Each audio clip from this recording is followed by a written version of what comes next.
Good morning everyone. My name is Renu and today I'm going to deliver my speech on the topic. The topic of my speech is you can never speak on stage. Namaskaram. And namaskaram.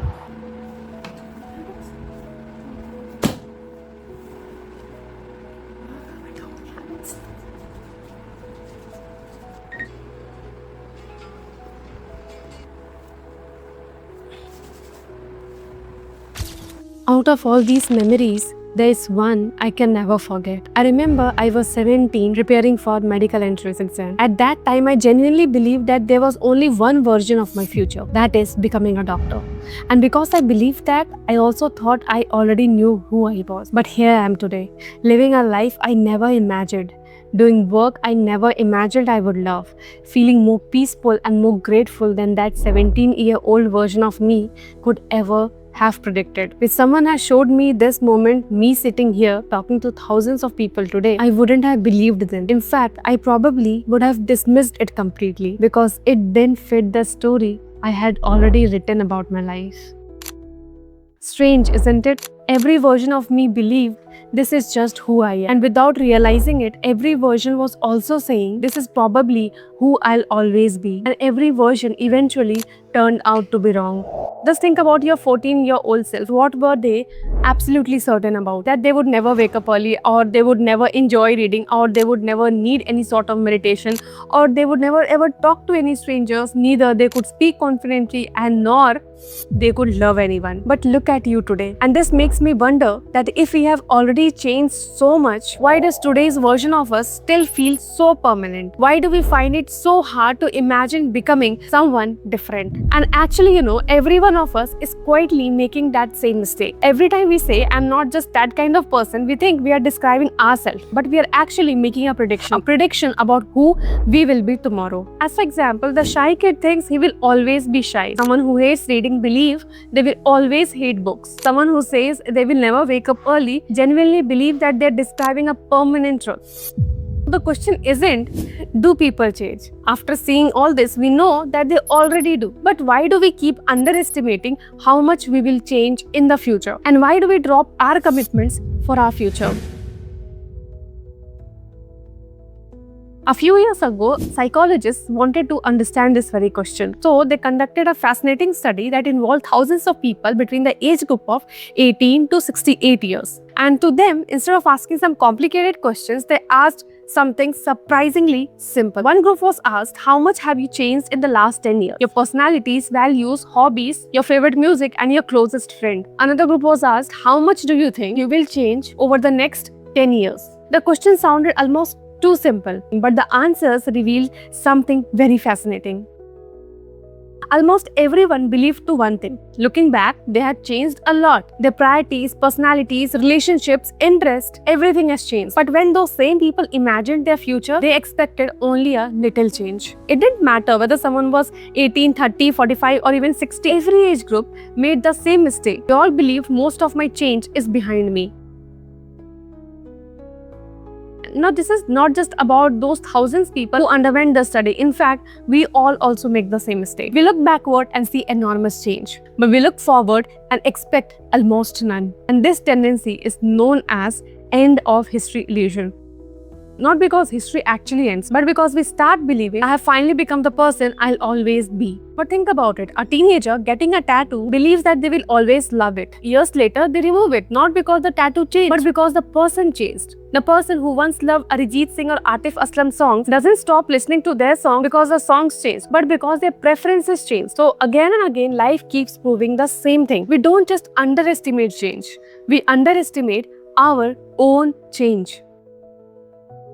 But the strange part is, this illusion doesn't affect only our favorite food or music. It quietly influences some of the biggest decisions of our life. For example, the person choosing a career at 20 assumes that the 40-year-old version of them will continue the same thing. The person saying I'll never move abroad quietly assumes that they will always feel that way. The person saying I'm just not that kind of person who wakes up early assumes that they will still believe that 10 years from now. And all this happens because every decision we make today is based on one single assumption, that the person making this decision today will think almost the same way years from now. I realized that every time I said I'm just not that kind of person, I wasn't only describing my present, I was making a prediction about my future. A prediction which, according to this research, I am probably not very good at making.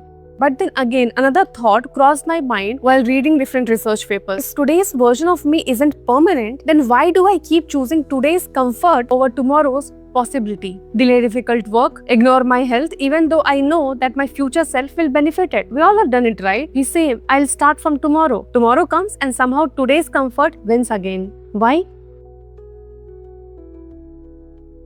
Have you ever promised yourself that tomorrow I'll wake up early, and then tomorrow arrived and you silently negotiated yourself for 5 more minutes? Now at that moment, it doesn't feel like you're disappointing yourself. Those 5 more minutes suddenly feels more important than the promise you made yesterday. Not because you don't care about your future, but because this moment feels real, as today's comfort feels immediate, while tomorrow's consequence feels distant. And one explanation for this comes from a research named future self-continuity. It suggests that many of us don't experience our future self as emotionally real as the person we are today, which means today's comfort feels immediate, but tomorrow's consequence feels distant. But remember, they never disappear. Every skipped workout, every postponed conversation, every ignored habit doesn't just disappear. It simply becomes tomorrow's problem. And in this way, suddenly both the ideas click together. The end of history illusion tells us we overestimate how permanent today's identity is, whereas the future self-continuity tells us we underestimate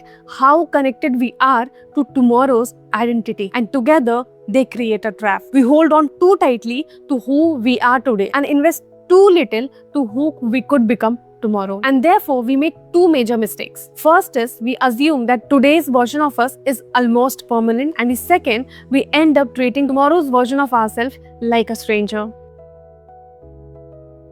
Maybe that's why changing is so difficult. Not because we are lazy and neither because we lack discipline, but because every meaningful habit is an investment whose returns are collected by the future version of you. And if that future version doesn't feel real, the investment never feels urgent. In fact, every meaningful habit is like planting a tree whose shade is enjoyed by someone you will become in future, not who you are today. Read today so tomorrow's version of you can think more clearly. Exercise today so tomorrow's body carries you more easily. Forgive yourself today so tomorrow isn't still carrying yesterday. Now at the beginning of this video, you watched 4 different versions of me. None of them knew who they would become. And honestly, neither do I. And that's what I found most comforting about all of this. Maybe the biggest mistake isn't believing that people can't change. Maybe it's believing that you have already figured out who you will become. The next time you catch yourself saying, I'm just not that kind of person, ask yourself one question. Is that really a fact, or is it simply today's version of you trying to predict tomorrow? Because maybe the lesson isn't that you should become a totally different person tomorrow. Maybe the conclusion of this video is much simpler. The next time you make any decision, just don't ask what would someone like me do. Just ask what kind of person am I becoming if I keep making this choice. Because every decision is shaping tomorrow, and that someone is your future self. Remember, somewhere in the future, there's a version of you looking back at today, smiling at all the things you thought were impossible. Just like you're smiling at versions of yourself from 10 years ago. The only question is, will you give that version of you something to thank you for? Think about it and do comment me in the comment section. And with this ending the video, hope you loved the video, and if yes, do not forget to give this channel a like and subscribe. Up to next, stay safe, healthy, happy, and namaskaram.